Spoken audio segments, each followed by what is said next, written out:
Jai Ma, everyone. Jai Ma, beautiful seekers of Vedanta, non-dual teachings coming straight from the heart of India, from the deepest scriptures. Bhaja Govindam is indeed a legendary hymn. At a surface, it feels like it is simply a kirtan, a bhajan to Govinda, to Krishna, but really it is the essence of Vedanta. And it teaches us to become dispassionate about samsara because we're so caught up in it. And it is leading us to the kernel, the kernel of enlightenment. These are again words spoken by Adi Shankaracharya. And Brahma Satyam Jagan Mithya, that there is only one truth, and that is Brahman, that is that ultimate reality. Everything else is Mithya, and Mithya doesn't mean false, but in Mithya means it has a temporary reality. It comes and goes. It is, but then it is not. It changes. And through Bhaja Govindam, we are learning to let go of that which is ephemeral, that which is changeable, that which pretends to be something, but it is not, that which promises to give us happiness, such as acquisition and the vasanas, but leaves us suffering and unfulfilled and greedy for more. So we are really heading towards inner journey of letting go what is false and illusory so that there can be room for what is that truth. And we have completed at this juncture 7 verses. We might have spent 8-9 hours in exploring those 7 verses, perhaps, or less, maybe 5 or 6 hours. But this feels like a right juncture for us to pause and to simply do some collective mananam. And that shall proceed with your questions, if you have any. And if you simply wanted to share a comment, an insight that was rising within you, that would be welcome too. And we will do that in the first portion of this hour, and then we will proceed to verse 8. So I open the floor for your questions and comments.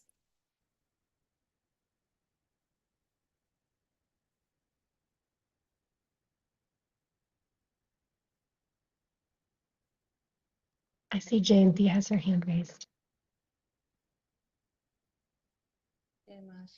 Everyone. Mine is not quite a question. It's just when talking about verse 3, you said something that is very powerful. It's almost like a blade that cuts through like a sharp knife. You said something like, when diluted by physicality or body, one is dying daily. This is like, for me, this was like such a huge wake-up call, realizing that sometimes I get lost in petty things, because again, in this wheel of samsara, sometimes I'm totally asleep. And this, just hearing this, it was like, whoa, hello, how many times do I still have to, be deluded by physicality, not just of the body. I'm not so much into that type of asanas, but just daily things that seems to be so deserving of my energy and attention. And then I realized, no, they're not. Why am I wasting? So, I mean, Adi Shankaracharya, really, this is a sledgehammer, not just a regular hammer. This is like breaking some hard cement, or I don't know how. It's almost like dynamite when you put it through granite or something like that. So I don't know if anybody else felt this way when hearing this. So mine is not a question, it's just saying, whoa, wow. I mean, thank you. All I can say. Thank you so Yeah, much. yeah. Yeah, it's a tragedy when we great spirit just become reduced to our bodies. And then even the body goes to the temple and body goes to pilgrimage and body goes and sits in front of the guru. But at the end of the day, the body is clutching on to somehow leading a life of, these sneaky vasanas of may I live forever. Like death will not come to me, disease will not come to me, decay will not come to me. I will bypass everything and I will acquire other bodies around me and hold on to them for the life of it. And it's a huge delusion, lead the soul leading a life as a body. We have a body as the Kathopanishad says, as a carriage. It's a grand carriage for us to put us into this life of well thought out karmas, including the karma of satsanga, sadhana, and moksha, going on this journey. We were not here to get caught up in, as you said, petty, petty engagements and petty obsessions, just meaningless, time consuming, time wasting. But that is what we do. So, sledgehammer it is. Indeed, indeed.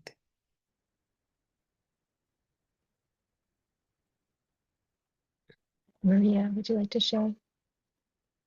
Yeah, Jema, just on to echo in another way from another perspective what Jayanti was just saying, I never viewed this as strictly, like lust and attraction, like a sexual way to other human bodies.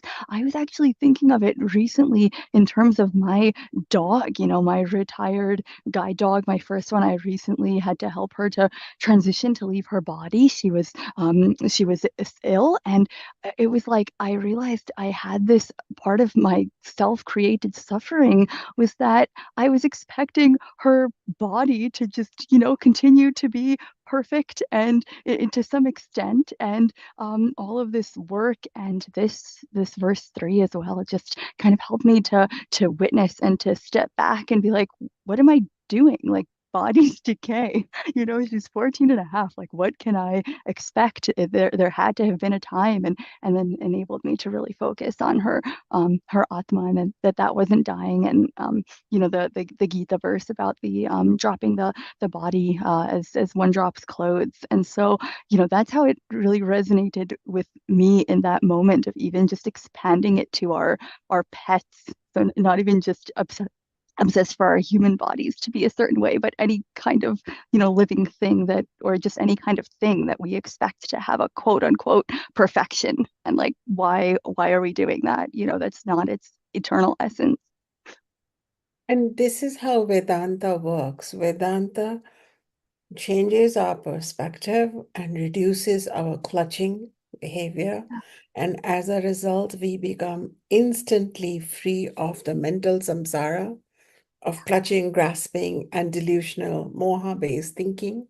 And though you will miss your guide dog, and though you have, there's definitely a paradigm shift from the spirit being in the body and now being not in present in front of you, but the understanding of the invisible is also present, that is a greater reality.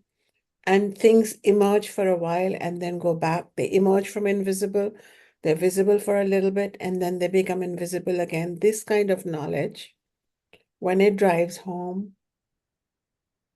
it changes it gives us more options than merely being bereft. Yeah, yeah, Yeah, absolutely. Yeah, thank definitely. you. Yeah. Well done.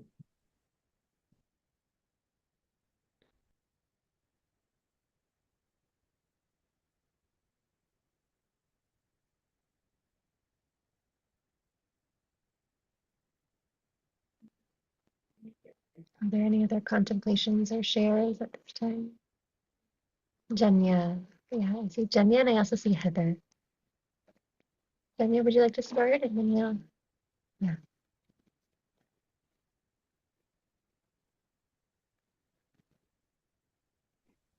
Apologies, I'm on my cell phone. Jema Acharya Shunya. Excuse me, relatedly, I had written in my notes that my senses have FOMO, right? In the modern parlance, fear of missing out.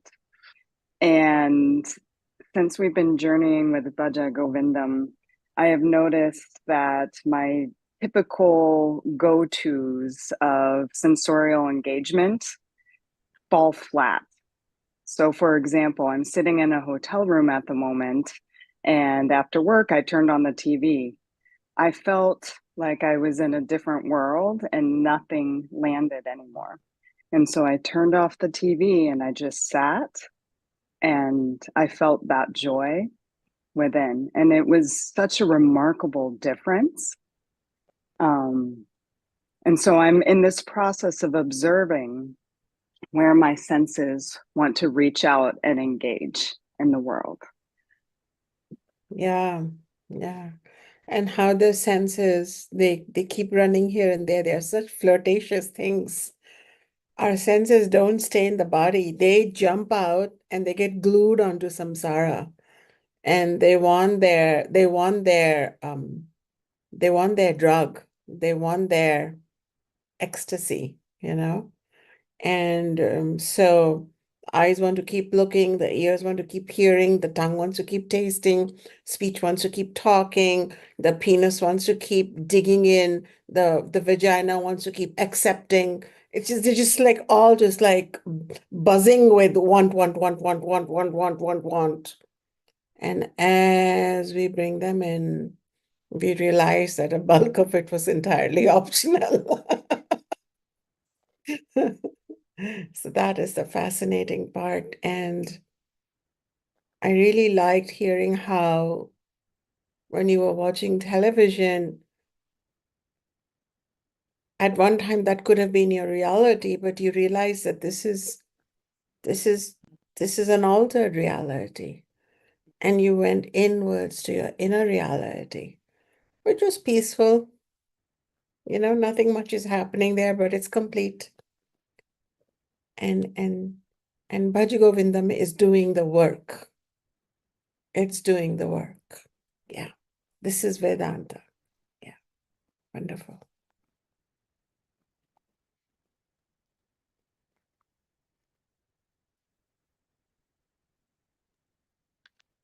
I think Heather, you had your hand raised.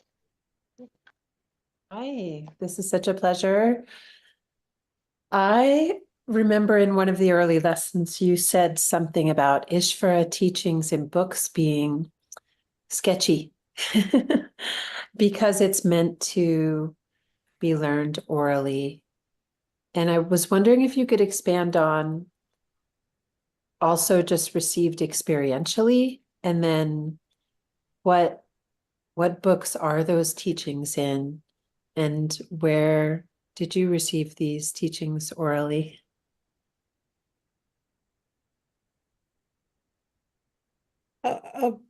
A bulk of all these teachings were meant to be received orally. In fact, they were not written down for thousands of years because they are subtle.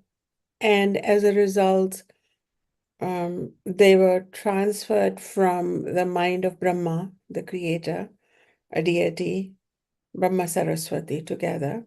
Brahma does not act without Saraswati. And then we have an order, a succession of rishis. And it has come down. We are children of the rishis. For example, I am the child of Rishi Vashishta, many generations down. And if you are learning this, then from me, then you are the child of Vashishta, the Rishi. So we may not be blood children, but we are wisdom children of the rishis. There were 7 rishis, and we learn from them. So the transmission was accurate and oral, and the teachings were held carefully because they were transmitted by carefully prepared minds. Many minds could receive it, but they would be transmitted forward only by carefully prepared minds. Not everybody is an Acharya. Not everybody is the Guru. And it was a time when nobody could declare themselves as an Acharya or a Guru. There was no self-styled phenomena of spiritual leadership. It was a very held process of oral teaching, preparation. 1 in 1,000 would be chosen, and then they would be propped up to give satsang, which the public would enjoy. And then some would sit at the feet of this teacher and learn, just like you all are learning, and learn for many years. And then the learning becomes internal, and then the internal awakens the lamp, and it's noticeable that something is awakened in them. And then their Acharya or their Guru will tell them, okay, you are now ready. So this is how the process went. Now, Ishvara is the knowledge, the highest knowledge. And Ishvara's knowledge can be understood in two ways. One is through religion, and one is through philosophical speculation. The religious knowledge of Ishvara became the gods and goddesses of Hinduism, the god of Christianity, the god of Islam, and some religious scriptures, or some which were somewhat starting from the philosophy of the Vedas, but the Hindu scriptures kind of took off on their own. And then ritualistic teachings came up, which were not in the Vedas. And it all became, Ishvara became religion at one end, and that is for the consumption of the common person who is still within samsara. And when you're still stuck within samsara, then you get relief by walking into a chapel or into a mosque or into a temple and just sitting down and weeping or asking or praying. And that's one level of Ishvara connection. And you remember Ishvara based on what your religious masters or leaders told you, that, Ishvara looks like this, says like this. These are the do's and don'ts of a book. But the other teachings of Ishvara, the kind that are coming through now through my Bhakti Yoga teachings, which will become open to on the YouTube September 2024 onwards. From these teachings of Shastra that I'm offering, Ishvara/Brahman is the hidden essence of our own reality. Ishvara is not just a presence out there far away beyond the clouds, but Ishvara is in every particle of this universe. Every blade of grass, every particle of sand, every bird, every mouse, every good person, every bad person, everything is a creation of Ishvara. And then Ishvara dwells within us as our higher self. These teachings have to be communicated orally. And if we are to find them as to whatever was mentioned orally, if we go to a traditional authority of that oral teaching, such as myself, I'm a traditional authority, then all the teachings have to be sourced back to some source text. This text is known as Shastra, collectively known as Shastra.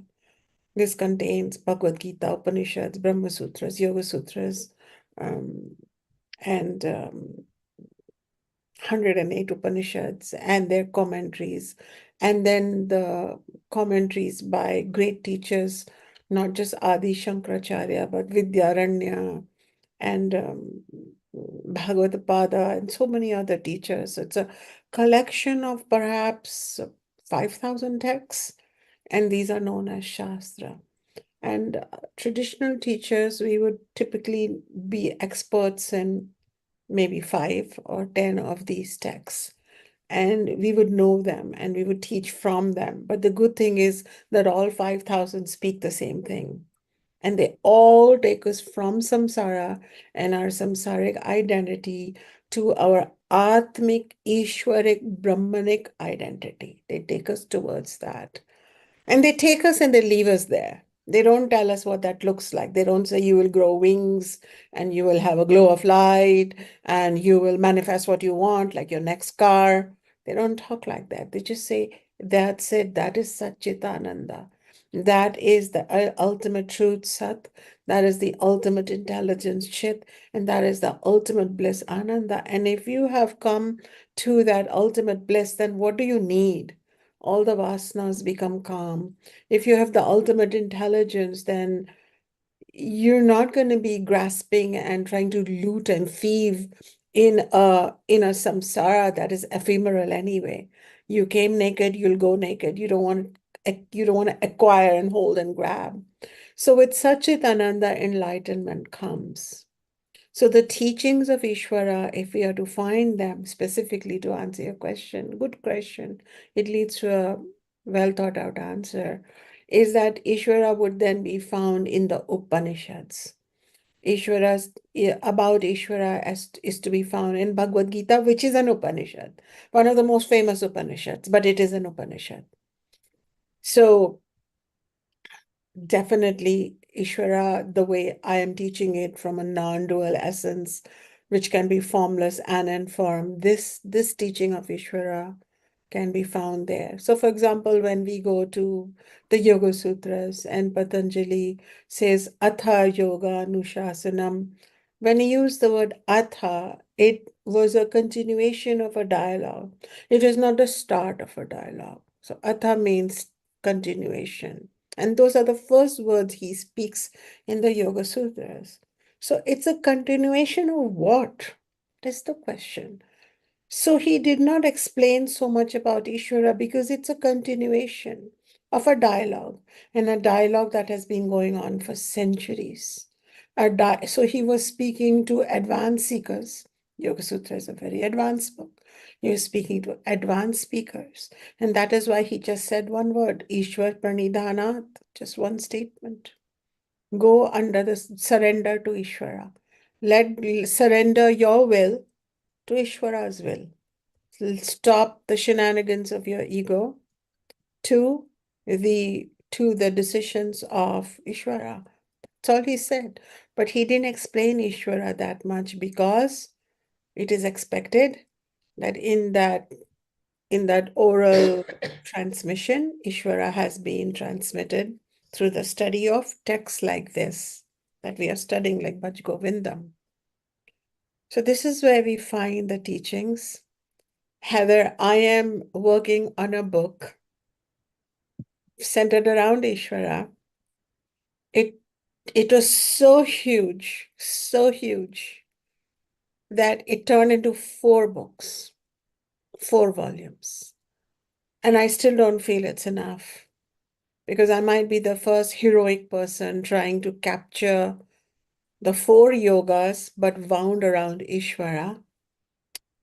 So then I have someone who's willing to kind of work at it. And now I already feel that what I've written in it is old because my consciousness has moved even further on. I can't keep up. This really is an oral tradition. It really has to be experienced, heard, felt, known. I hope this helps.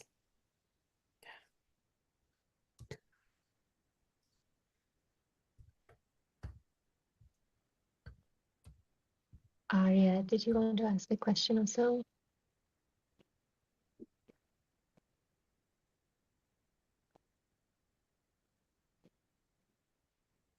Arya, did you have a question you wanted to add? I thought you raised your hand.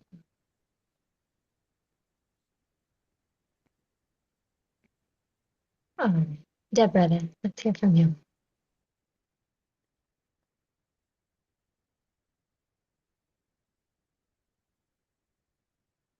Oh, yes, I do have a question, of course. Go I ahead. didn't see Go you said ahead.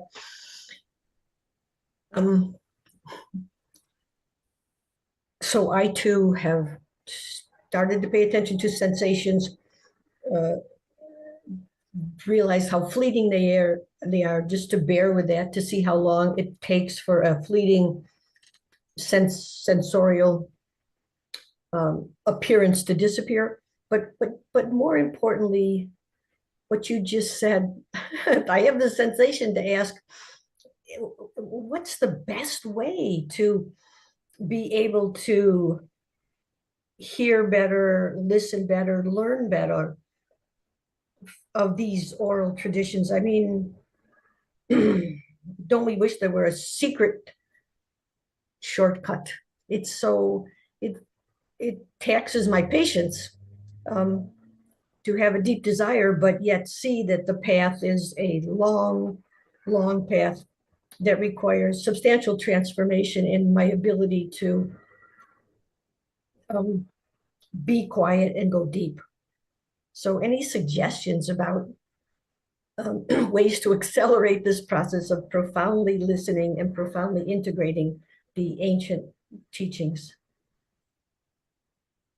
So you want some Shakti in your Jnanam journey. That's what you want. So you pray to Shakti. You pray to Divine Mother. So who is Divine Mother? Divine Mother is Ishvara. Ishvara can be Divine Mother also. So Sure. Ishvara can come to us in many forms. And one of the most potent forms is as Shakti, as Saraswati. And you pray to her. You actually pray to her 10 times a day, saying, I'm in this body, I'm in this story. My name is Susan. My teacher gave me the name Arya. Just for your information, I'm in this part of the world, on Earth, planet Earth, and I am ready. And I am ready. That's it. I'm ready. Reveal to me the Veda within me, because Veda is not just a book. Veda means the knowingness. That's the literal meaning of Veda, to know. Open the Veda within me. And when this body ends, make sure, please, Mother, make sure that my journey begins very young. Yeah. And my next life is completely dedicated, clearly, because if this is happening in your life now, this is going to be the theme for your next life. So open it now. Take care of this. I'll do my part. Here are the parts I can do. I can show up for satsang. I can definitely shower before I show up for satsang. So just I can get rid of physical tamas. And if you haven't showered, make a note. Let me shower. Just do little things to show to that universal power your part. I will light a candle or a lamp or an incense or burn sage. I'm going to sit down and say 3 Ohms or 3 Hail Marys, doesn't matter. You take care of it, Ishvara, who I have learned a new name called Saraswati. Please take care of this. So let Ishvara hear your desire. For your desire to fulfill those desires that you all have, I am creating this Vedic study circle into a deeper offering. So you can go on my website, acharyashunya.com. It's still in process of making, but you can sign up to become a Vedic Study Circle member. If you like studying with me, you will automatically go into a member portal. There are no contracts or fees or anything, just for seekers like you. And there is a video of old playlist of teachings. So along with Bhaja Govindam, you can start with some other teaching, Sadhana Panchakam, Nirvana Shatakam, many other teachings there over the last 15 years, and more will be added. So don't browse through one video, make a sankalpa. In this case, prayer is a discussion with Ishvara. Prayer is not just to be rescued, but prayer is, please reveal, enlighten me with this knowledge. Keep me Would you please keep me alive long enough to finish this video series? Thank you very much. So I can carry this knowledge with me Yeah. to the next life. Right. It's very important. I always say, okay, I'm starting this 31 verse teaching. If it might, because can one leaf move without Ishvara's mandate? This is not about being powerless, because you have a lot of power within. Alex, that's the Karma Yoga teachings coming up from January 1 next year. What is your jurisdiction and what is Ishvara's jurisdiction? So catch that next year. However, even as a teacher, I'm not sure if I'll complete 31 verses. So it's like, if it's okay with you, I'd like to do that. Thank you. And then I do my part Yes. by eating right, sleeping right, and being fresh and bright. Sounds like a poem. To teach you, to impart to you what I have been taught. So Heather had asked me the question, who orally transmitted to me? My teacher. My teacher. I have sat through 2 rounds of Bhaja Govindam. Once he taught me and my group of students, and once he taught in the public satsang, and I sat through both. And it became a definitive teaching for me in the background of my life. Yeah. Thank you. So I hope that helps you. It's very helpful. But Thank this you. desire, this urgency to become fully realized is a good urgency. Thank you. Thank you.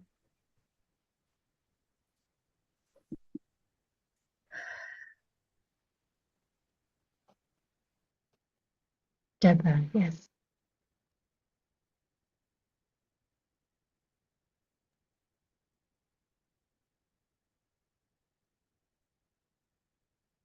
Yes, I have often found myself soaring on this path, and then the hammer hits and shatters the ecstasy, saying, "Look here."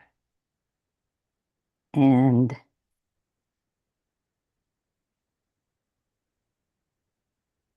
the Bhaja Govindam evokes such a strong mood of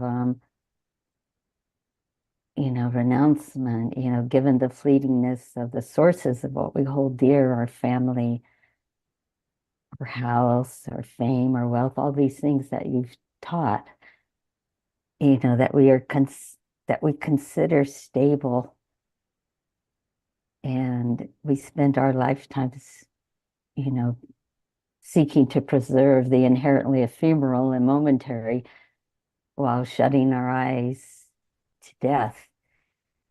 And I have experienced a lot of death throughout my life of dear ones from a very young age. I lost family. And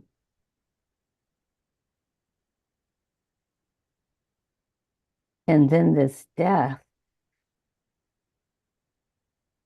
I study and I read, and then death strikes, and it seems to, I'm really trying hard to look at this as just this wake-up call, and yet I am filled with sorrow at loss of a dear friend's baby that from a traumatic birth was brought home to die in its parents' arms only 5 days after being here. And, we were taught this is its karma, this is its life, and the parents, of course. And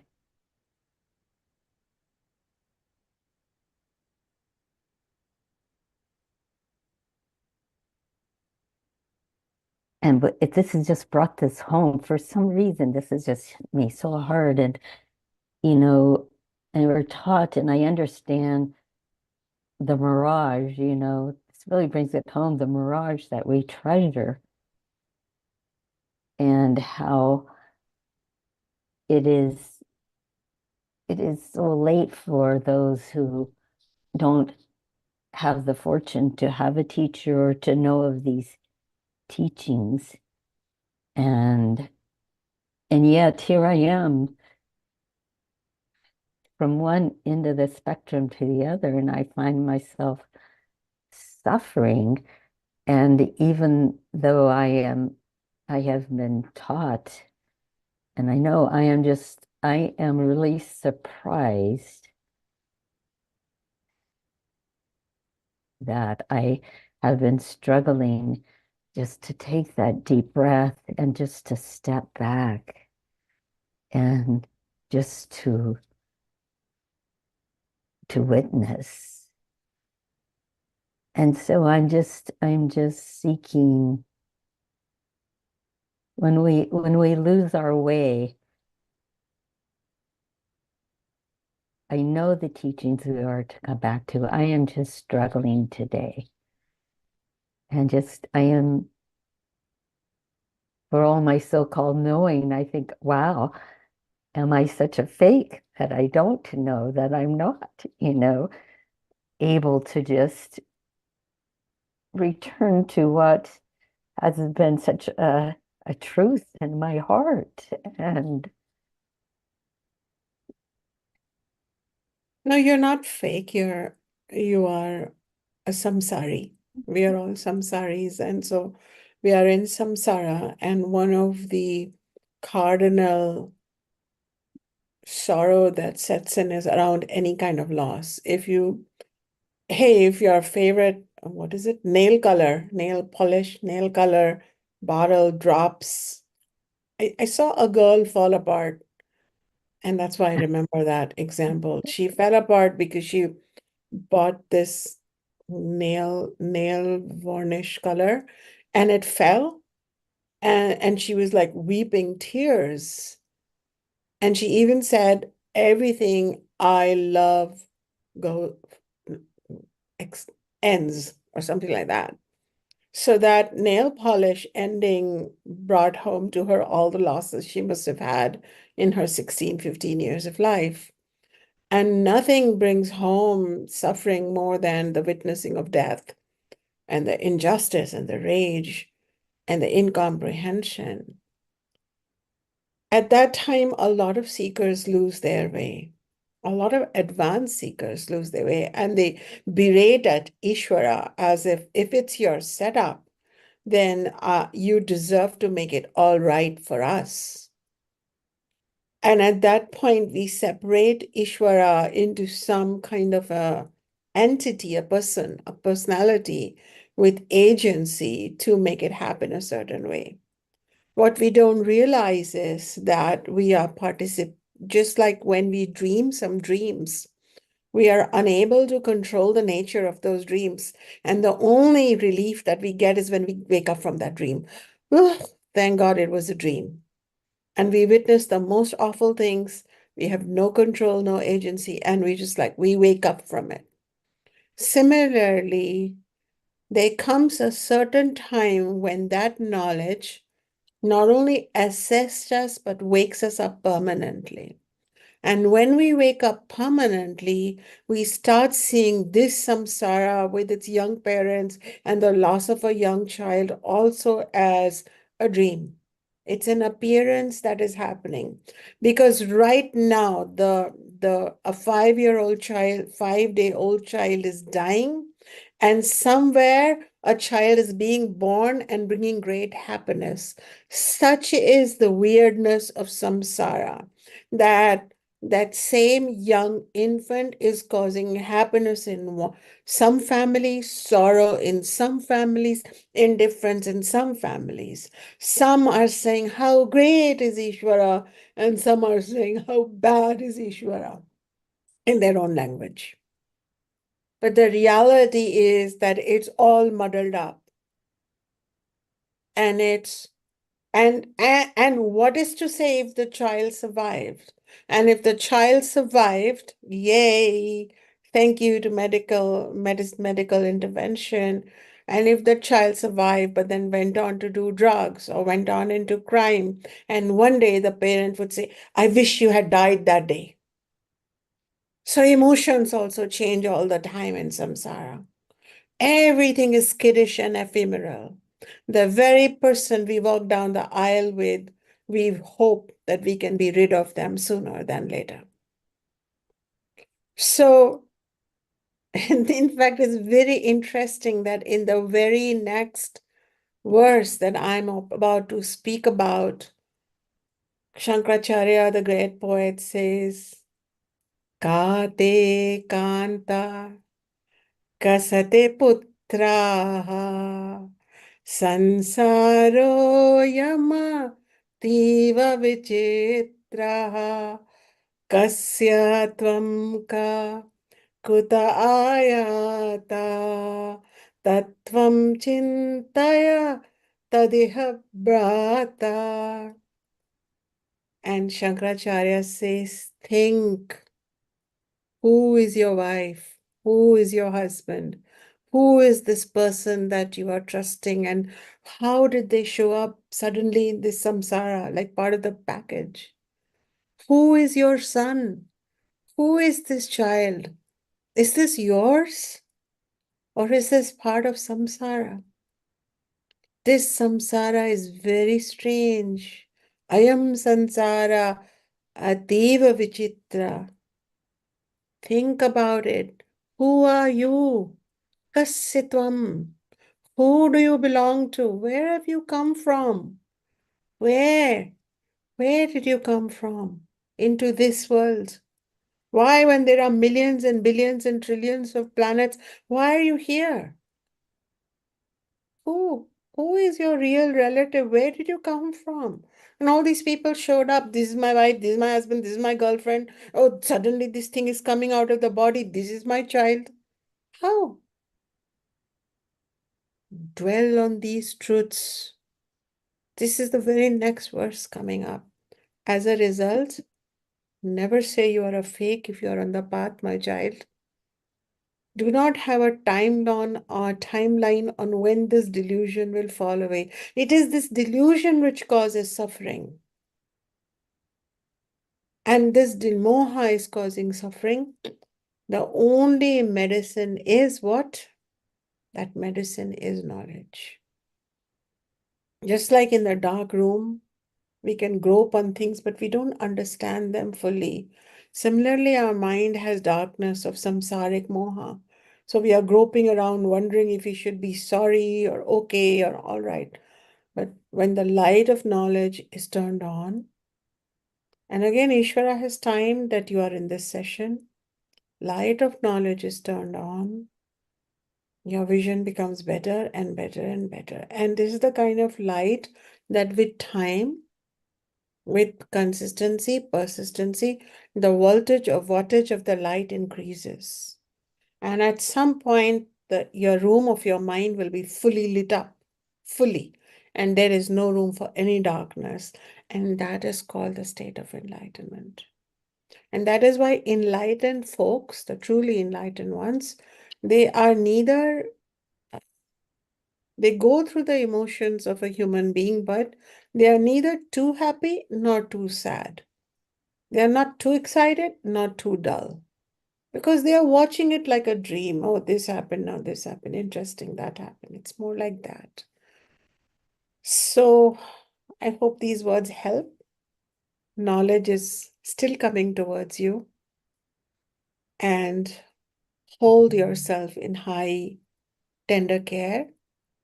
Because that part of you, which for thousands of years was in the darkness, is weeping.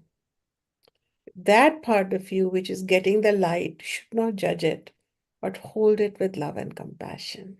Does that help, Deborah? Yes. Yeah. Thank you Wonderful. very much. And I come saying thank you and to Ishvara, and thank you for showing me what is real, what is true. It is this tradition which is showing what is real. And so I I turn back and give thanks to this amazing, brilliant, knowledge-based tradition. Mm. Yeah. Let us serve this tradition by being willing to be woken up. Yeah, beautiful.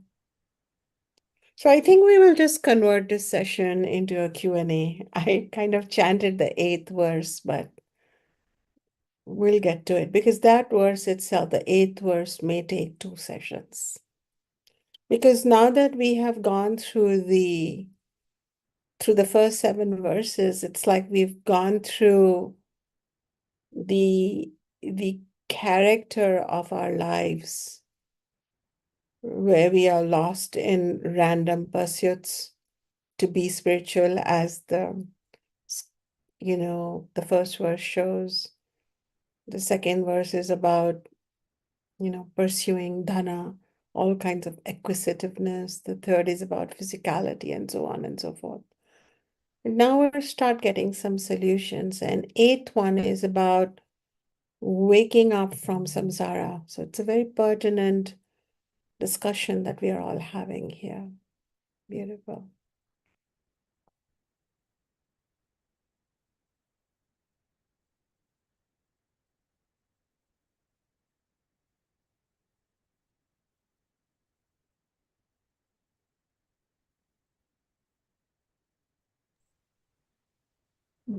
Well, regarding the 8th verse, you can't help but ask then, where do we come from? I mean, what do the ancient teachings tell us about that? I mean, are we from the Pleiades? Are we an energy that goes from planet to planet, from galaxy to galaxy? What can you tell me about that? I think I would suggest you go to my YouTube channel and find out my Bhagavad Gita teachings there, where I've gone through chapter 1 and 2. Okay. And it's all right there. And the chapter 1 and 2, and then in chapter 2, I kind of breeze through the chapter 1. I don't go through every verse because the real teachings of Bhagavad Gita begin from chapter 2, verse 11. And then from verse 11 to verse 23, the answers come to you, and they are there. And to understand this question, where do I come from? Who do I belong to? Who am I? These are the real questions. And this is what the Upanishads is all geared up for. This is the meat, if I may say so, of the dinner, the American dinner. This is the dal and rice of the Indian dinner. This is the real thing, the real deal. This is what we are interested in. Who am I? Where do I come from? Where will I go after death? This is the whole thing. And I think the Bhaja Govindam is leading you to that door. Bhagavad Gita, Katha Upanishad, these are some teachings that I will bring up. Katha Upanishad I want to bring up are the answers, complete answers. But since Bhagavad Gita is already there on YouTube, I would suggest watching it anyway for all of you. Yeah. Thank you. But one thing that it begs for me to say to you is that we definitely don't come from here. We come from somewhere invisible and disappear back into something invisible. Yeah. And our biological mothers and fathers seem more like tubes through which we come through, like channels. Mhm. And so that great non-manifest, the manifest world we know, Earth, but the non-manifest is the topic of interest. Yes. Yes. Thank you. At least remembering that I'm visiting, at least remembering that I'm having a temporary experience, At least knowing that perhaps something else lies beyond this journey makes us a little more, and I'm going to use the word selfish carefully, spiritually selfish. We withdraw a little more from samsara. We don't let our senses roam wild. We don't spend all our time on others. Now, when I say others, that doesn't mean a negative sense. I mean, there is also dharma where we serve others, where we help others, where we do our duty. That's a different teaching. And that's a teaching we are meant to have accomplished. But you know how we get completely lost in that? For example, a spiritual teacher may run a nonprofit and their last thought is about the nonprofit. Then, you've put a nonprofit above your Atma, and your last thought decides your next journey, as in your present thought decides your next few months, few days. Does it not? So you want to pull in into your question marks around who am I? What is my relationship with that ultimate reality? There's a greater intelligence.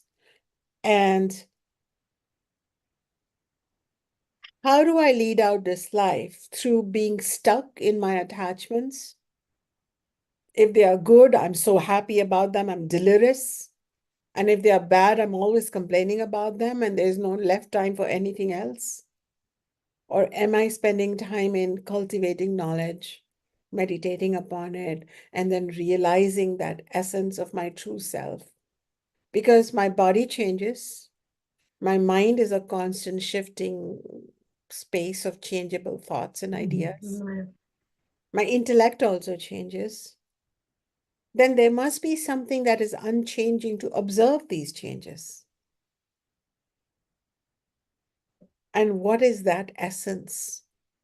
I want to reach that unchanging essence, which the Vedas describe in Sanskrit as Atma or Purusha. I want to touch that. I want to be that.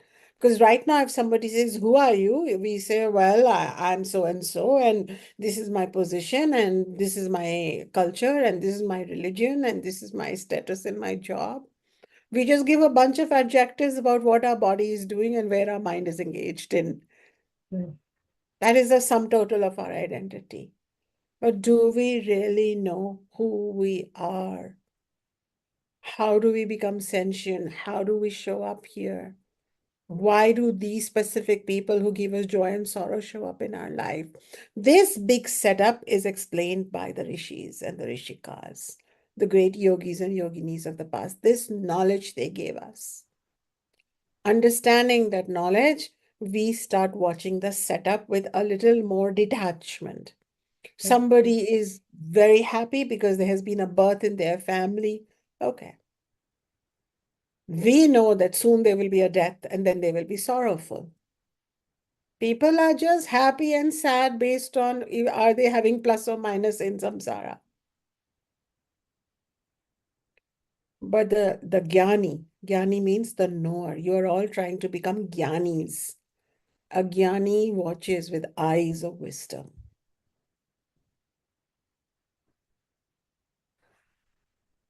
And a jnani says, interesting. I am in a loka, or I am having an experience, or I am having this elongated dream that goes on from 6 a.m. till about 10 p.m. Until I become horizontal. This dream goes on, the waking dream, where everybody is chasing a vasana and they cry when they don't get what they want and they're happy when they get what they want. And then when I'm horizontal, I have other dreams. I'm just stuck between dreams.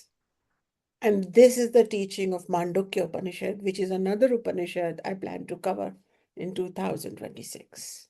I have made my own plan. Of course, Ishvara willing. Thank you.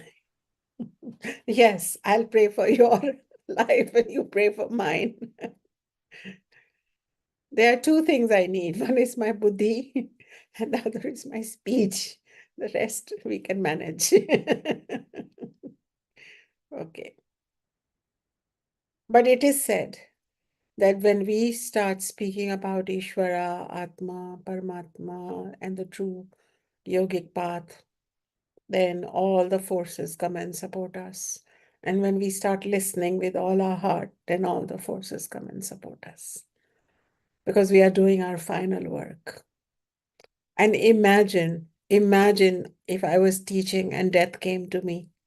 Can you imagine what good fortune it would be? Can you imagine if you were contemplating this knowledge and death came to you? So it confirms our next life.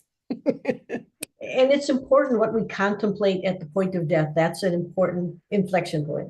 Huge. Yeah, that's understood. Huge. And we cannot manipulate that thought. Yes. Because at that time, our biology and our physiology is so stressed that we will only think what is our default thought. Yes. And if our default thought is of grasping onto samsara, we will come back as samsari beings and meet other samsari beings and be caught up and entangled and give and take and blame and complain. But if our final thought is, oh Ishvara, oh Brahman, oh I'm Atman, some of these things, wow, I'm so curious, what happens now? Because I'm an eternal being. Suppose this is your thought. I'm an eternal being. I'm shedding the body. If this knowledge is your base, then imagine what happens. Yes, yes, yes. Yeah. That's precious. Thank you. Yes. It's almost like the universe is a huge big computer with like myriad buttons, and each button decides what's your next life.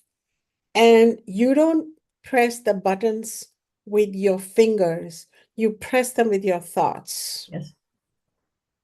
And so your last thought decides your next trajectory. And to have that last thought, you need to think all your thoughts that way. Yes. You need to Yes, become exactly. that person. Mhm. Yeah. And so we will always have samsaric beings who are pulling at us, pulling us down, or pulling us horizontally left and right. And as a grihastha, as a householder, I too have obligations where I have to be amongst, I'm mostly not amongst those kind of events, but sometimes I have to be amongst people who are completely drunk in samsara, either laughing with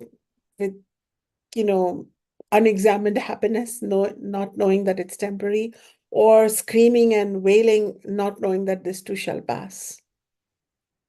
And over there, we have to be there, but we have to be observers.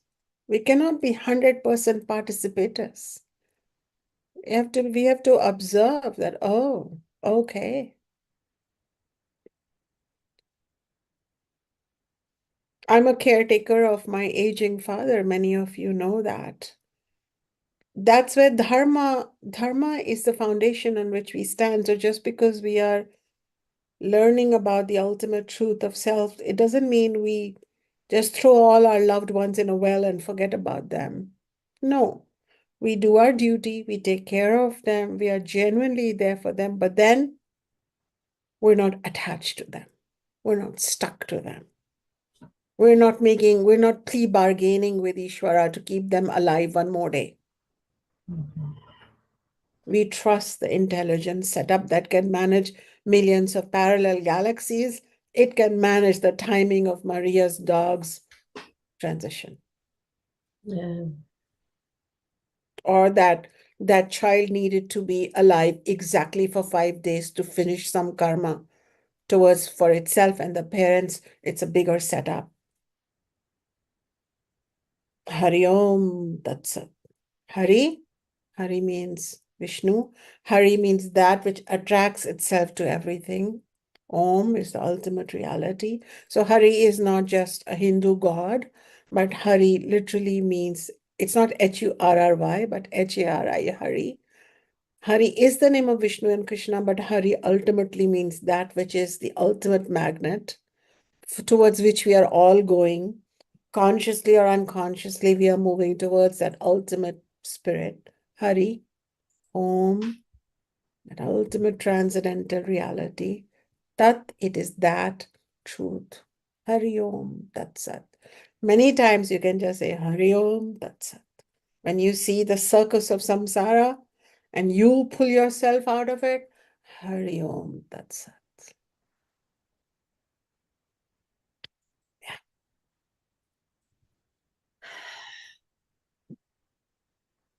And Bhaja Govindam is the tool that is taking us through verses that act like blades to chip away the unnecessary attachments and bondages that we had accumulated along the way.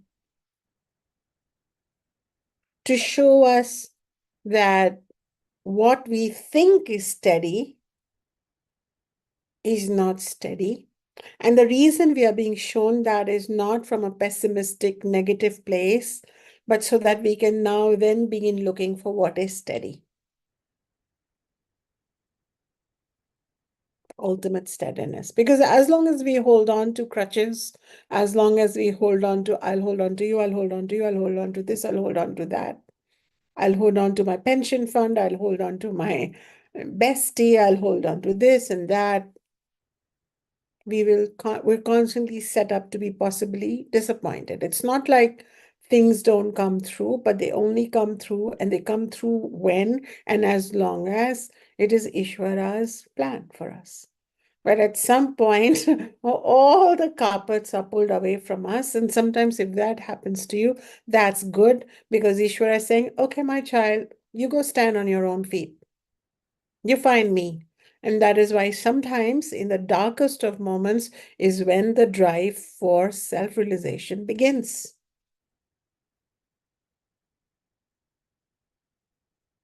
Often when we are supported in samsara and cocooned and taken care, we never look towards teachers and, source texts or any kind of sadhana. It's only when we are suffering. So if you do not have anyone holding on to you, that's good. I mean, in our world, in this world, because who has anyone? It's you alone and the dream. And I showed up in your dream. Hello, dream's getting interesting. Now I'm having too much fun in the dream. Yeah, that's the dream. And that's why we say that when this kind of knowledge starts coming up in the dream, that's a good sign.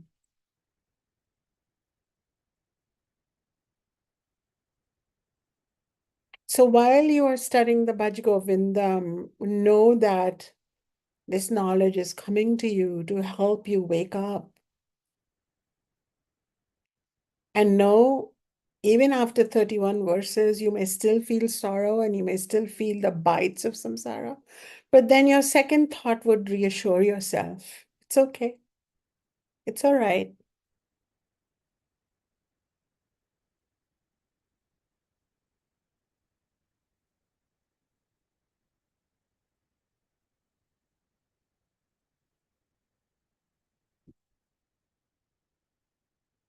All right.